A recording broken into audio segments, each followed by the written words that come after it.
What keeps you going? What keeps me going? I would have to say my heart. Back in 2018, when I first quit playing college football, I was at a crossroads to say the least. I didn't know what I wanted to do. I just knew I didn't want to live a normal life. That led me to moving back home to Cincinnati, where I worked a full-time job at Target and Enterprise. And I eventually found out about wholesaling real estate as I was working at JD Byrider. If it wasn't for wholesaling real estate, I'd still be back home in Cincinnati at JD Byrider. So when I was working full-time at JD Byrider and trying to get my first wholesale deal at the same time, there was this hill right outside the garage where I worked as a car detailer. Every morning and throughout the day, I would stare at that hill. I'm getting goosebumps just thinking about it. I would stare at that hill, imagining myself climbing to the top, because I felt metaphorically and literally that me working full-time at a used car dealership was my bottom of the mountain. Do you feel like you made it up the mountain?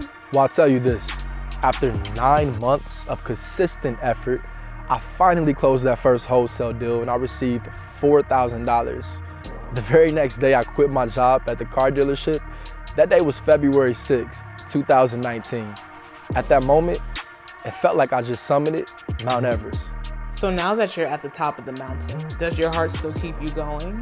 Whoa, don't get ahead of yourself. I never said I was at the top of the mountain. The celebration was short-lived. The next day I woke up and got right back to work. I'll admit, it was relieving, no longer having to wake up and live an unfulfilled life. Though, on the flip side, a different kind of urgency set in. I realize now, I didn't get paid just for showing up. In fact, I didn't get paid at all unless I hunted and successfully killed my target. Thankfully for me, at 20 years old, I went from earning $14 an hour to $14,000 in my first month of full-time real estate investing. Yet still, I realized the journey wasn't over. In fact, the journey, that had just begun.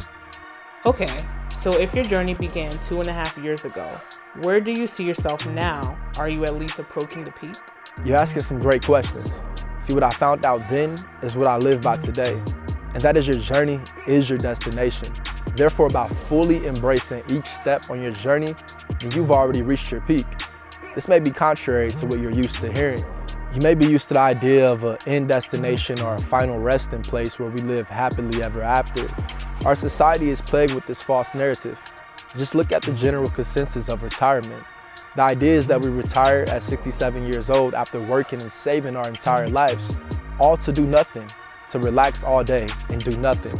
Yet thankfully, this idealism is slowly fading away from our society as our elders go back into the workforce, either due to lack of finances or a lack of purpose. In their 70s, they're finding out what I'm explaining to you today, which is that even when you've reached the supposed mountaintop, you'll always find another more exhilarating, more exciting mountain to climb.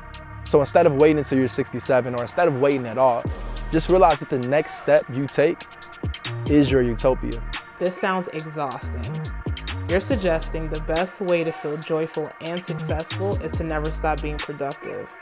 And you believe I should embrace everything I am doing as if it were the final destination? Correct, though I see it as exciting. And I do believe in many retirements throughout life, maybe like 3 months out the year.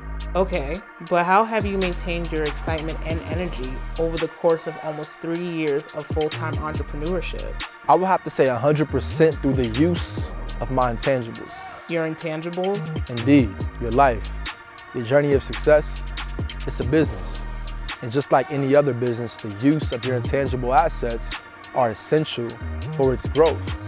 But I'm not talking about the traditional assets such as brand names, copyrights, or trademarks. I'm talking about elements such as awareness, love, perspective, leadership, discipline. You can't touch your mind. You can't touch your emotions.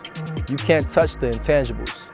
Yet they've been an essential ingredient to my continued success. So much so that I've decided to write a whole book and guide explaining in great detail how I've utilized my intangible assets on my journey of success thus far. I strongly recommend you head over to successshopping.com to gain a clear understanding of how to utilize your intangible assets, order the intangibles, and you can order that either in PDF, hard copy, or audio version, whatever your personal learning preference is. Wow, thanks for sharing that perspective. I'll head over to successhopping.com to order the book today because I am interested in learning more. Speaking of more, do you have any last tips? My best piece of advice is to hit the subscribe button because the journey has just begun. Until next time, as always, get the stepping.